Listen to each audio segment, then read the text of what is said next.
Le rendez-vous sport des clubs gardois sur Radio RG30 avec Dorian du Total Sport Média, c'est Actu Sport. Bonjour et bienvenue sur Actu Sport sur Radio RG30 et on débute cette semaine avec du handball et la Star League avec l'USAM Nîmes-Gare qui recevait Aix-en-Provence dans son Parnasse retrouvé infernal. C'était le troisième match consécutif à domicile pour les USAMistes après avoir réalisé 2 victoires consécutives, une en Star League et une en EHF European League. Et bien c'était le choc pour cette journée en ce samedi 19 février.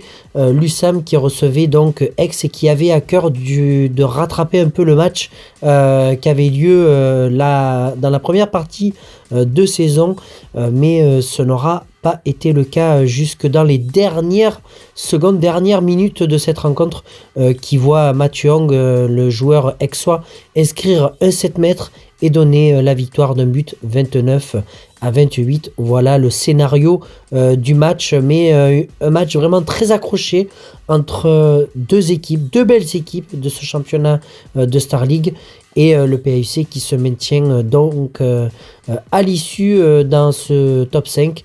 L'USAM qui jouera par la même occasion ce soir à Athènes justement pour également maintenir leur première place quant à eux de leur poule pour pouvoir prétendre à jouer peut-être une équipe un peu plus faible mais toujours d'aussi belle qualité. Et ça, on en est sûr.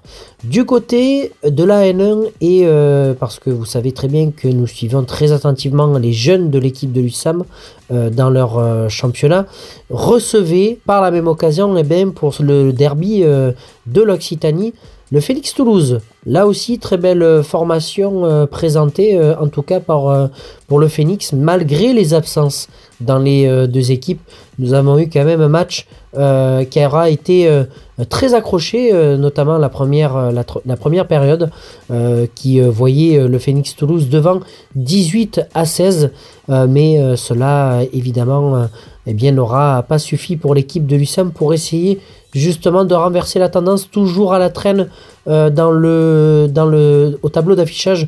Malheureusement, l'USAM se défait dans ce match, défaite sur le score de 35-27. Mais voilà, on a vu quand même du beau jeu proposé, en tout cas dans ce Parnasse, et ce malgré la défaite. Mais comme vous le savez, le championnat continue toujours à nous faire vibrer. Voilà ce championnat de N1 et d'ailleurs l'USAM qui va pouvoir se poser en tout cas du côté en tout cas de la N1 puisque le prochain match aura lieu d'ici 3 semaines. Donc il y a de quoi se reposer. Merci en tout cas de nous avoir suivis pour cette chronique et on se retrouve demain pour toujours des résultats de le sport gardois. À très vite sur Radio RG30.